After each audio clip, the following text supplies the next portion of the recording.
Confiar en la palabra de alguien. Eso es complicado, ¿no es cierto?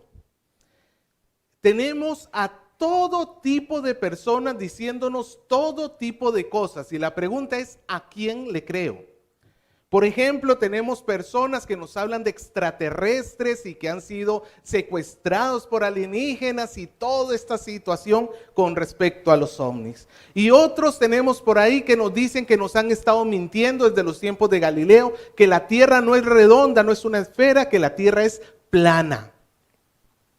Y por el otro lado, dentro de los muy conocidos mentirosos, tenemos a muchos políticos que se encargan de hacernos promesas y promesas y promesas, y al final de cuentas, cuando comienza su mandato, nos damos cuenta que todo fue pura palabrería.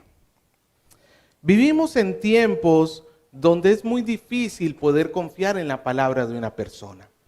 Es más, por eso es que en este tiempo tenemos el famoso dicho de papelito manda. ¿Qué significa eso?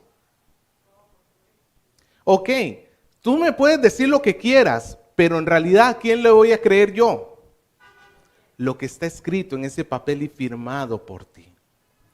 ¿Sabe, amado hermano, ante el escepticismo que tenemos delante de nosotros hoy en día, aún así tenemos que batallar con la pregunta, ¿cómo hacemos para validar la palabra de una persona? Bueno, una buena manera de hacerlo es observar la reputación que tiene esa persona. Si aquel que te está prometiendo, por ejemplo, ese gasfitero que te promete ir a reparar el grifo y tiene un largo historial de borracho y de faltar y que nunca llega y que incluso tú ya una vez le pagaste y no se apareció, bueno, ya eres muy necio por seguir insistiendo con ese gasfitero, primero que todo. Pero si ese gasfitero te dice, mañana llego, ¿usted confiaría en su palabra? No, porque su historial, sus actos, ya nos van diciendo qué tan seria es su palabra. Pero si tú tienes una persona que ya la conoces y siempre ha sido responsable y siempre ha tratado de salir, de cumplir con lo que te ha dicho y ha sido una persona seria y sincera y esa persona te dice, voy mañana, ya es mucho más fácil creerle en su palabra, ¿sí o no? En cierta manera, pudiéramos decir que los actos de una persona nos ayudan a confiar en sus palabras.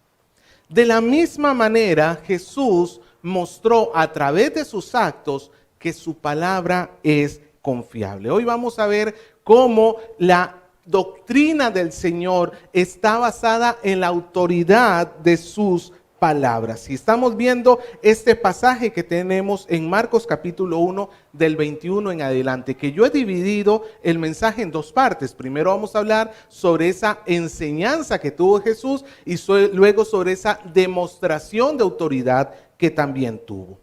Vamos a nuestro primer punto. Yo lo he llamado la enseñanza con autoridad. Versículos 21 y 22. Comencemos hablando del contexto. ¿Dónde estaba Jesús? Versículo 21. ¿Llegaron a dónde? A Capernaum. Si usted recuerda el mapita que vimos la semana pasada, en la región de Galilea, que es esta región que está al norte de Israel, junto al mar de Galilea, como está allí, había una ciudad que era la capital, era la ciudad más importante de toda la región de Galilea, que se llamaba Capernaum. Esta era una ciudad muy importante, era una ciudad pesquera y también se volvió el centro de operaciones de nuestro Señor Jesucristo. Y nos dice el versículo 21 que no solamente estaban en Capernaum, sino también nos dice que era día de reposo. Los días de reposo, entrando en la sinagoga, enseñaba. Recordemos que a estas alturas Jesús está caminando con 4 hombres. ¿Quiénes son? No me diga que Mateo, Marco, Lucas y Juan. No, esos no son. Simón, Andrés, Jacobo y Juan. Simón, que es Pedro, Andrés, Jacobo, que es Santiago y Juan. Los 5 entran a Capernaum y los sábados van a la sinagoga. Los judíos hasta ahorita van a la sinagoga los sábados. ¿Qué es una sinagoga? Una sinagoga no la podemos comparar con una reunión de la iglesia como la tenemos hoy en día. Hasta cierto punto sí, hasta cierto punto no. Las sinagogas son la forma como los judíos procuraron mantenerse cerca de la ley de Dios. En épocas del cautiverio, usted recordará que siglos atrás, antes de que Jesús naciera, Dios había castigado al pueblo de Israel por su desobediencia. Dios les había tenido siglos de paciencia, pero llegó un momento en que se cumplió lo que el Señor había prometido. Y permitió que los babilonios entraran a Jerusalén y la destruyeran su templo, el lugar más importante para ellos. Y los judíos fueron llevados cautivos a Babilonia. En Babilonia ellos no tenían templo, no tenían lugar donde poder reunirse y estudiar. Y es más, veían que la causa por la cual ellos habían caído en semejante desgracia fue por haberse olvidado de la ley de Dios. Solución, comenzaron a crear pequeños grupos donde la gente se reunía en una casa y comenzaban a estudiar la Torá, la ley de Dios. A estos sitios se les comenzó a llamar sinagogas. Durante el tiempo de Esdras, cuando Israel regresa a Jerusalén, comenzaron a ser cada vez más importantes, más y más importantes. Estas sinagogas entonces servían para que el pueblo aprendiera la ley de Dios y pudieran así evitar olvidar las Escrituras. Si tú ibas a una reunión de la sinagoga en aquel tiempo, había un programa, una liturgia que había que seguir. No la voy a mencionar toda, pero voy a mencionar lo que más nos interesaría. Dentro de la liturgia que se seguía en una sinagoga, una persona leería la ley en hebreo y luego esa u otra persona haría una traducción al arameo. Recordemos que en los tiempos de Jesús ellos no hablaban en sí mismo hebreo, sino que lo que hablaban era un idioma hermano llamado arameo. Luego que se leía la ley, alguna persona de los asistentes pedía permiso para él hacer la lectura de los profetas y la explicación, lo que vendría siendo como una prédica. Los líderes de la sinagoga le darían permiso a esa persona se pondría en pie, leería un pasaje de los profetas y luego se sentaría y explicaría y aplicaría a los demás lo que dice el pasaje. Usted se recuerda cuando en Lucas 4 se nos dice que el Señor Jesús leyó un pasaje de los profetas en la sinagoga. ¿Alguien se acuerda qué pasaje era? Isaías 61, versículo 1 y 2. Mire conmigo rápidamente Lucas 4. El Espíritu de Dios está sobre mí, correcto. Lucas 4, versículo 18. 16 dice: vino a Nazaret, donde se había criado, y en el día de reposo entró en la sinagoga conforme a su costumbre, y se levantó a leer. Y se le dio el libro del profeta Isaías. Habiendo abierto el libro, halló el lugar donde estaba escrito: el Espíritu del Señor está sobre mí, por cuanto me ha ungido para dar buenas nuevas a los pobres, me ha enviado a sanar a los quebrantados de corazón, a pregonar libertad a los cautivos y vista a los ciegos, a poner en libertad a los oprimidos y a predicar el año agradable del Señor. Así nuestro Señor Jesucristo se reunió en esa sinagoga ese día de reposo. Yo quiero que usted vaya a esa sinagoga en su mente, en su imaginación. Usted está allí sentado y de repente ese hombre que nadie conoce A ese hombre que de repente usted por ahí ha escuchado que ha estado sanando gente, pero se pone de pie y lee este pasaje de las Escrituras.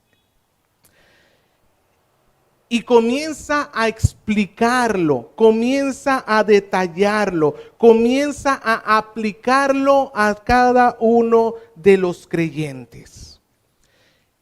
¿Qué era lo que el Señor Jesucristo había venido a enseñarnos? Ya lo habíamos visto en el versículo 15 de este capítulo 1. Nos dice que Jesucristo vino a hablarnos acerca del evangelio del reino de Dios.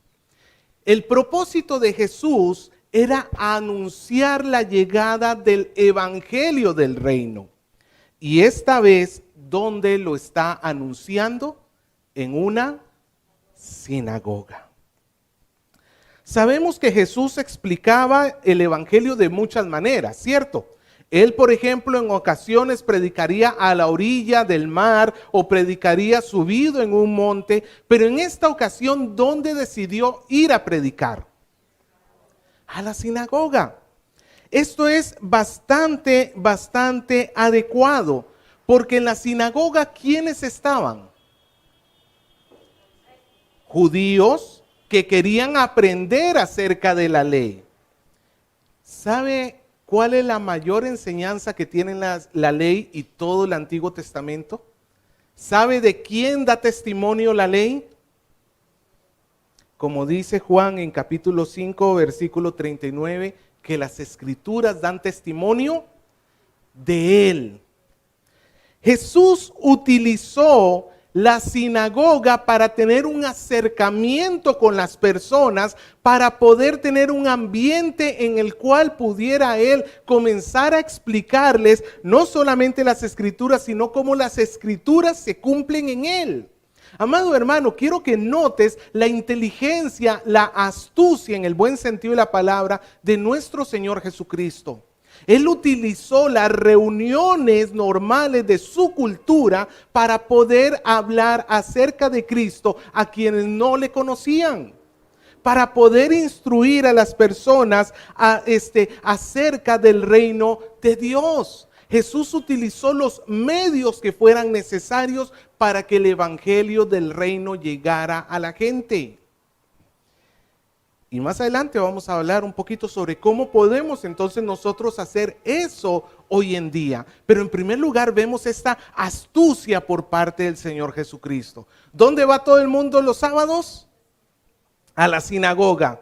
Y hay una persona que puede, amado hermano, eso es lo bueno de la sinagoga.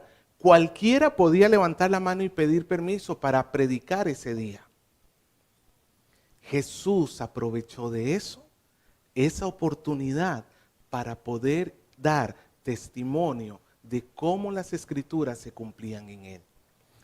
Que el Señor nos dé esa sabiduría y ese amor, como vamos a ver un poquito más adelante en la aplicación, para que nosotros podamos también ver nuestro entorno y podamos usar las circunstancias que tenemos con tal de testificar acerca de Cristo. Entonces tenemos a Jesús predicando. Y la palabra de Dios nos dice en el versículo 22 que cuando Jesús terminó de predicar, todo el mundo estaba admirado de su doctrina. Todo el mundo estaba admirado de su doctrina, porque nos dice el versículo 22, porque les enseñaba como quien tiene autoridad, no como los escribas. Ya habíamos visto un poco sobre la autoridad de Jesús. En el bautizo, ¿qué dijo el Padre acerca del Hijo? Él es mi Hijo amado. El Padre lo señaló como su Hijo. En el desierto, ¿qué fue probado? Esa autoridad de parte de Jesús. Cuando Satanás lo tentó, Jesús estaba siendo sometido a prueba y su autoridad salió victoriosa porque Él no cayó en la tentación. Y luego cuando llamó a 4 hombres y les dijo, venid en pos de mí, su autoridad quedó evidenciada porque estos 4 hombres le seguían. Jesús tenía autoridad, Pero se nos dice claramente que su autoridad no era como la de los escribas. No era como la de los escribas. ¿Quién era un escriba? Un escriba era una persona muy importante para los judíos. En aquel tiempo no habían fotocopiadoras. ¿Sabe lo que habían? Copistas. Tú querías tu copia de la Biblia, no ibas a la librería y te comprabas una por, no sé, 30, 40, 50 o 120 soles, no sé. Tú tenías que contratar a un copista que literalmente a mano escribía toda la Biblia, bueno, el Antiguo Testamento, que era lo que ellos tenían, todo el Antiguo Testamento. Esos copistas se fueron haciendo expertos en la ley. Pues claro, a ver, escribe la Biblia todo a mano, a ver si no te memorizas un montón de cosas. Estas personas comenzaron a hacerse expertos en la ley y ellos son los escribas. Era un grupo de personas que estaba especializada en el conocimiento de la ley y por tanto llegaban a funcionar como jueces. Eran muy respetados. Se nos dice, o se dice las tradiciones, que en un pueblo, cuando venía caminando un sacerdote por el pueblo, la gente salía al encuentro del sacerdote. Pues claro, es un sacerdote, es una persona importante, ¿sí o no? Y la gente caminaba con el sacerdote. Pero de repente imaginémonos que tú vas ahí caminando con el sacerdote, escuchando lo que dice, y por ahí el escriba sale por una calle y lo ves caminando por ahí. ¿Sabe lo que hacía toda la gente? Dejaba al sacerdote y se iba tras el escriba. Para mostrar la importancia que tenían estas personas dentro de la sociedad judía. Los escribas tenían tanta autoridad que ellos habían inventado lo que se les llama las tradiciones de los ancianos, que era un conjunto de reglas para que se le aumentaba a la ley de Dios. Por ejemplo, si la ley de Dios decía que no se trabajara el día de reposo, ellos habían también planteado que no podías dar más de cierta cantidad de pasos el día de reposo. Así que si el baño de tu casa quedaba más lejos de que un viaje ida y vuelta, pues no ibas al baño el sábado. ¿O dónde irías? Tal era la autoridad que tenían los escribas. Pero nos dice que Jesús tenía una autoridad diferente. ¿En qué se diferenciaba Jesús y los escribas? Voy a mencionar 4 cosas bastante rápidas. La última es donde quizás me voy a centrar un poquito más. Diferencias entre Jesús y los escribas. Mientras que las enseñanzas de Jesús eran respecto a temas importantes. Por ejemplo, Jesús enseñaba sobre la vida, sobre la muerte, sobre la salvación y la condenación. En cambio, los escribas se dedicaban a enseñar cuestiones sin importancia muchas veces, cuestiones secundarias, como cuando en Mateo 23 Jesús les acusa de estar hablando tanto de diezmar hasta la menta, el comino y el eneldo. O sea, ellos estaban tan preocupados de que hasta el eneldo es el anís.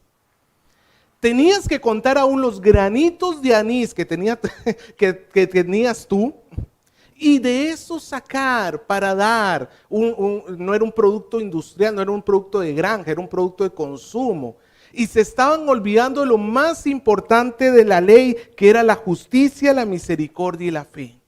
Ellos se desviaban tras temas menos importantes y estaban dejando de lado cosas muy importantes. Esa era una de las cosas que diferenciaba a Jesús de los escribas. Otra diferencia, las enseñanzas de Jesús, como las leemos en los evangelios, tenían estructura.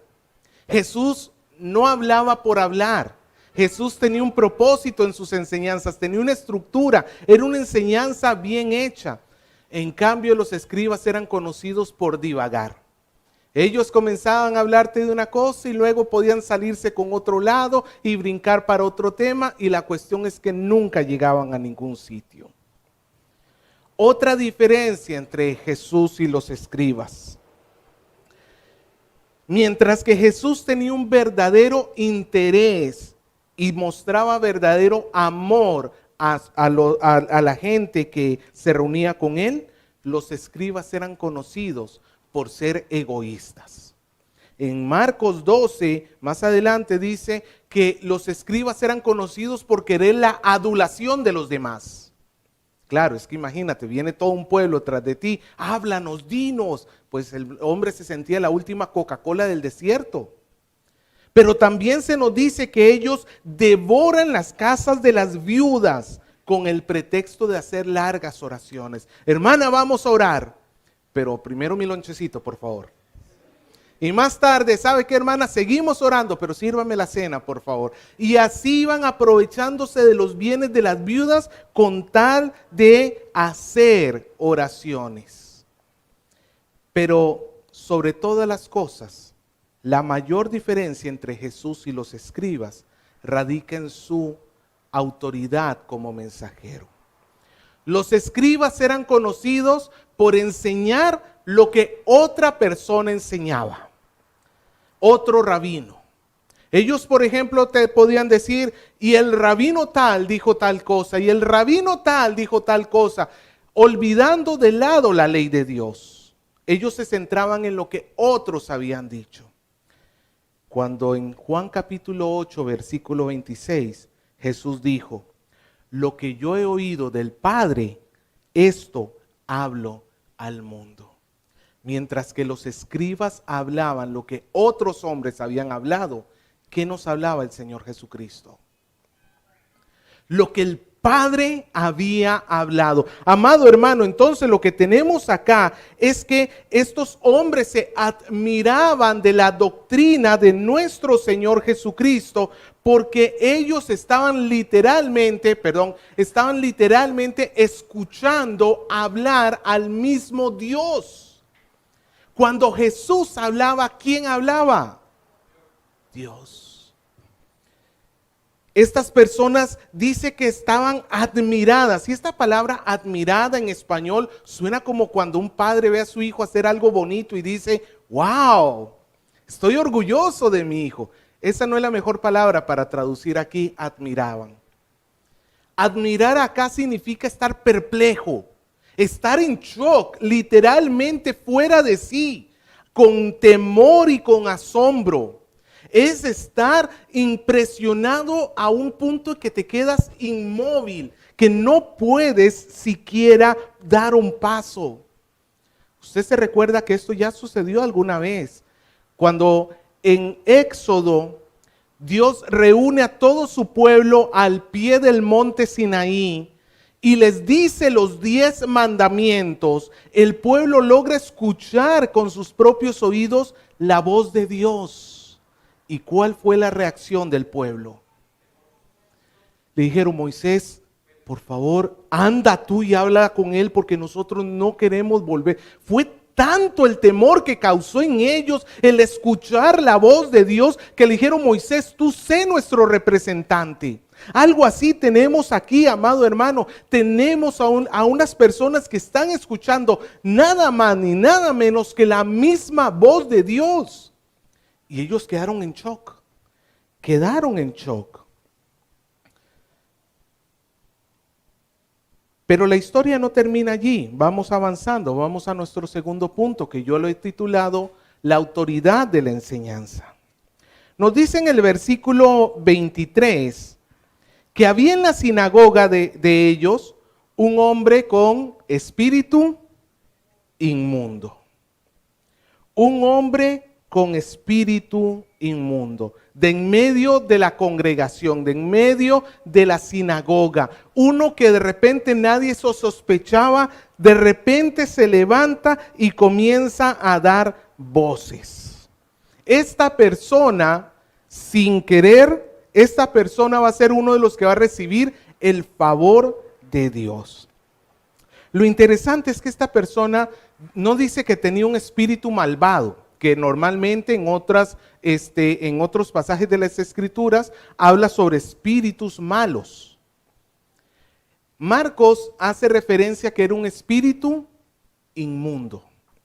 La palabra inmundo, ¿dónde la vemos muchas veces? En la ley. ¿Qué es algo inmundo?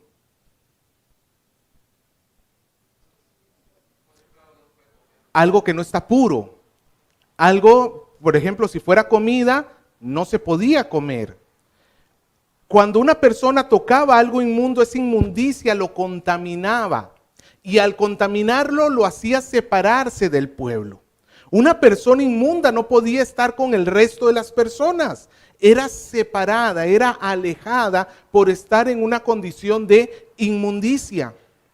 Pues este espíritu que tiene esta persona nos recuerda a lo que le sucedía a las personas inmundas del Antiguo Testamento. Esta persona no puede participar en sí mismo del pueblo de Dios. El espíritu que está en él lo aleja del pueblo de Dios. Lo está contaminando, contamina la vida del hombre, lo aleja de la humanidad y le trae la impureza de la muerte. Es interesante que Marco lo llamó un espíritu inmundo. Lo estaba contaminando.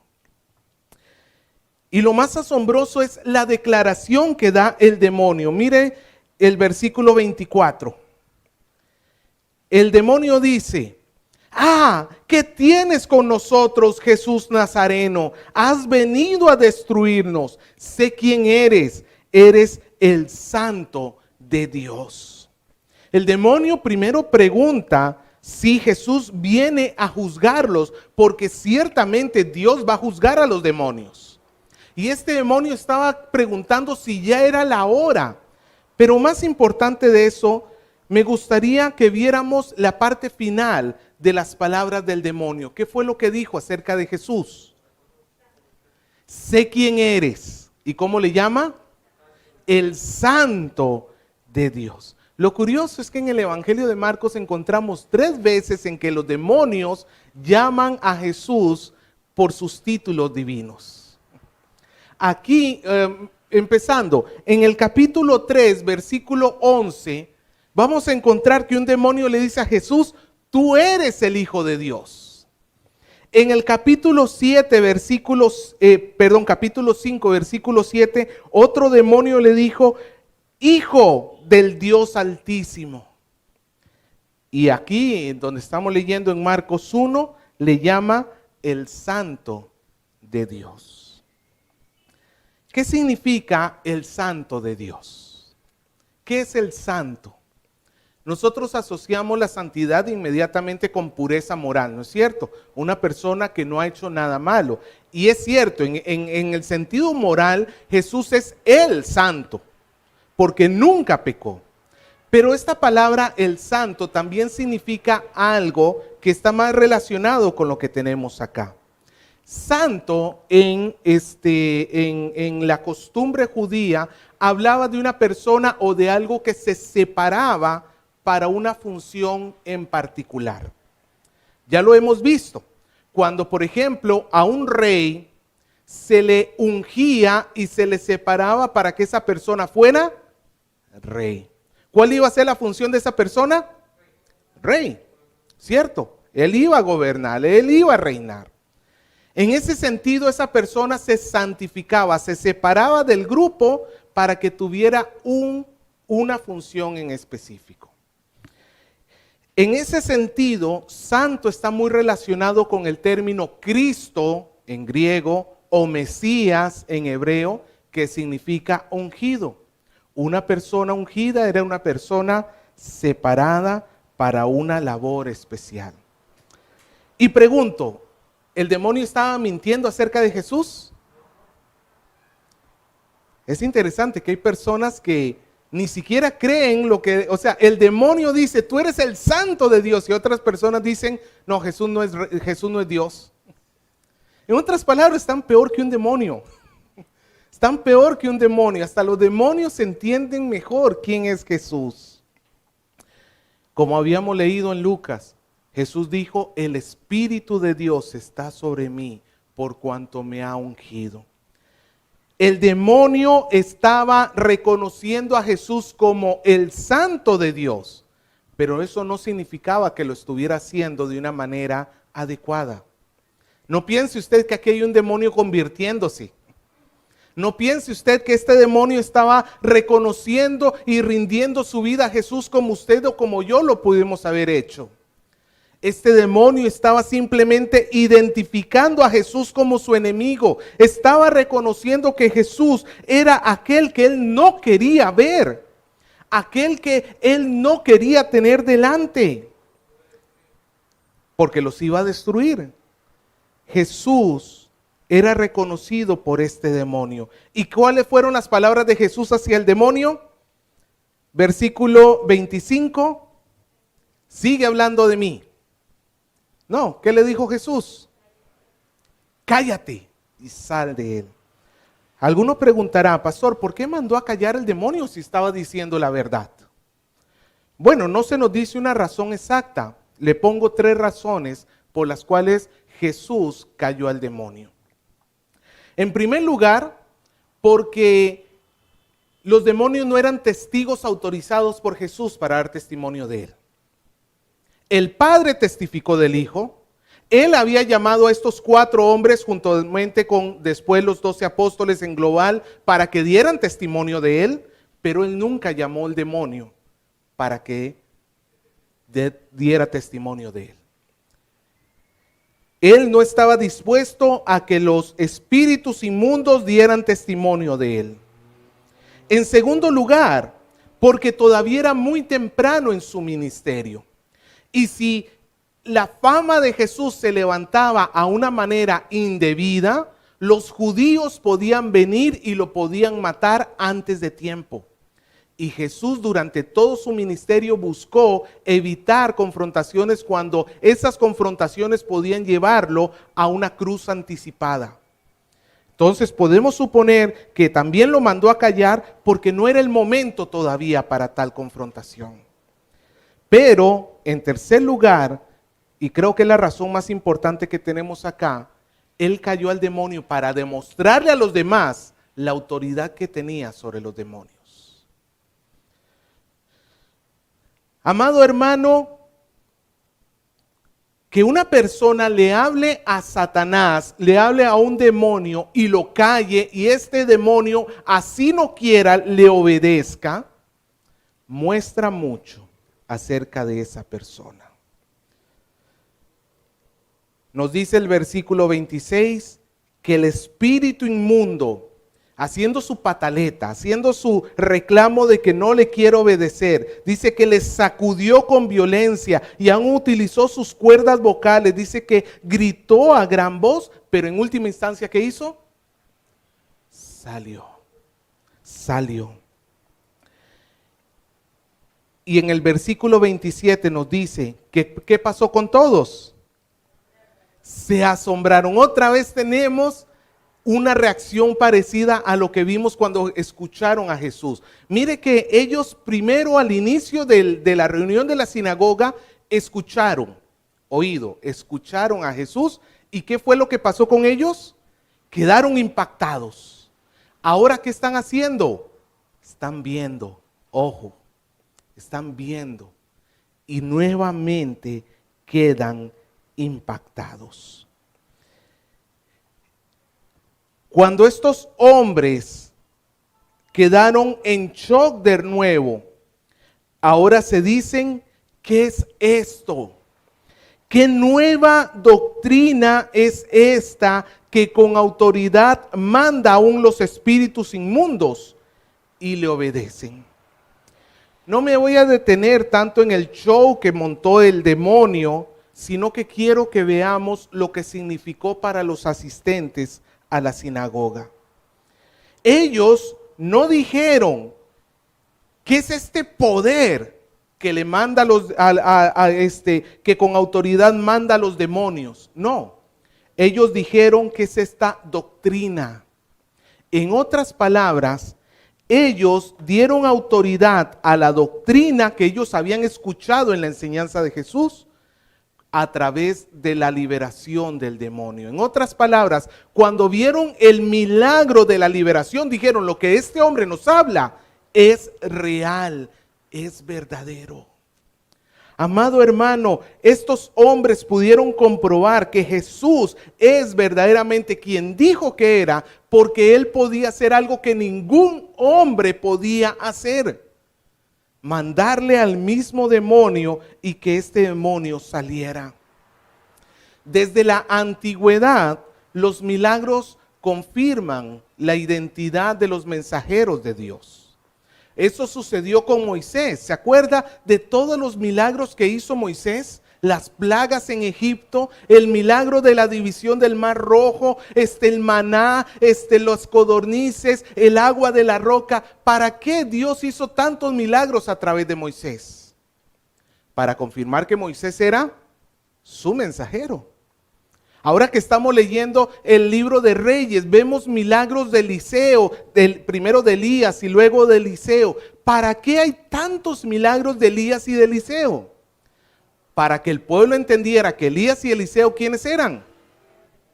Los mensajeros de Dios. Lo mismo va a suceder en el libro de Hechos con los apóstoles. ¿Por qué tantos milagros en el libro de Hechos? Para confirmar que ellos eran mensajeros de Dios. Ellos decían traer mensajes por parte de Dios y como garantía se daba el milagro. De esa misma manera, el mensajero por excelencia de Dios es nuestro Señor Jesucristo, y su autoridad va a quedar demostrada a través de estos milagros. Pero por otro lado, Jesús se diferencia de Moisés, de Elías, Eliseo y de los apóstoles en que estos hombres mostraban la autoridad que Dios les había delegado. En cambio, Jesús estaba mostrando su propia autoridad. Jesús estaba mostrando que Él venía a ser el Rey y el siervo del Señor. Que las palabras que nos hablaba Jesús son las palabras de Dios. Que el acto que hizo Jesús en la cruz no iba a ser cualquier muerte. Iba a ser el sacrificio perfecto por nuestros pecados. Y el versículo 28 nos termina hablando de un fenómeno viral en la iglesia, en los tiempos de Jesús. Hoy hablamos tanto de algo que se hace viral, ¿no? Pues ahí está, versículo 28. Sin la necesidad de TikTok y de redes sociales. Y muy pronto se difundió su fama por toda la provincia alrededor de Galilea. Jesús ha mostrado no solamente su palabra de autoridad, sino sus actos de autoridad. Y los actos nos demuestran la veracidad de sus palabras. Esto, amado hermano, nos tiene que llevar a nosotros a entender que cuando estamos estudiando la Biblia, no estamos estudiando cualquier cosa. Cuando se predica acerca de Cristo, no se está predicando acerca de cualquiera. Amado hermano, yo no le vengo a decir acá lo que dijo fulano, mengano, sutano. Lo que estamos estudiando acá no es nada más ni nada menos que la misma palabra de Dios. Y nosotros tenemos que aprender a respetar la palabra de Dios sobre todas las cosas. Quizás en otro tiempo tu corazón se impactaba cuando escuchabas acerca de la palabra de Dios. Escuchabas con ánimo, con deseo, abrías tu oído, pero hoy estás más ocupado en redes sociales, en tus cosas, y hay miles de cosas que hacer mientras se está predicando la palabra. Nosotros deberíamos mostrar que de verdad admiramos al Señor cuando le escuchamos con atención, cuando dejamos de lado cualquier cosa que nos puede estar distrayendo, con tal de que la palabra de Dios llegue hasta lo profundo de nuestro corazón. No debemos ser irrespetuosos. Y este es uno de los peligros para los que me ven por internet, que pueden estar en su cama, acostados, y de repente te has dormido en medio de la prédica, o estás hablando con tu familia, tomando desayuno, y, amado hermano, ¿y la palabra de Dios? Por eso es que es mucho más fácil cuando venimos a la iglesia, aunque estar en la iglesia no es garantía de que no nos distraigamos. Pero nosotros tenemos que esforzarnos porque nuestra mente esté escuchando a Dios. Otra de las cosas que podemos aplicar en este texto fue esa inteligencia de Jesús de utilizar las cosas culturales de su época para poder testificar acerca de Cristo. Vimos que él fue a la sinagoga. Las sinagogas no fueron ordenadas en la ley. Las sinagogas nacieron mucho después. A pesar de que no eran ordenadas por Dios, Jesús las utilizó. Tú puedes decir, pero pastor, me han invitado al bautizo de mi sobrino, pero yo no voy a ir porque yo creo que el bautizo tiene que ser de una persona mayor que tiene entendimiento, lo que no de un bebé que recién ha nacido. Y tienes toda la razón. Pero quizás esa oportunidad de ir a ese bautizo con tus familiares te va a dar una oportunidad que no tienes a menudo. Y tener un entorno ya de por sí religioso, porque el bautizo ¿qué es? Un acto religioso. Y de repente puedes aprovechar la oportunidad para hablarles de Cristo a ese montón de primos y amigos y tíos que se juntan solamente para emborracharse. Hace poquito estuve hablando con una persona de la iglesia y me decía, pastor, nosotros ponemos el nacimiento en mi casa.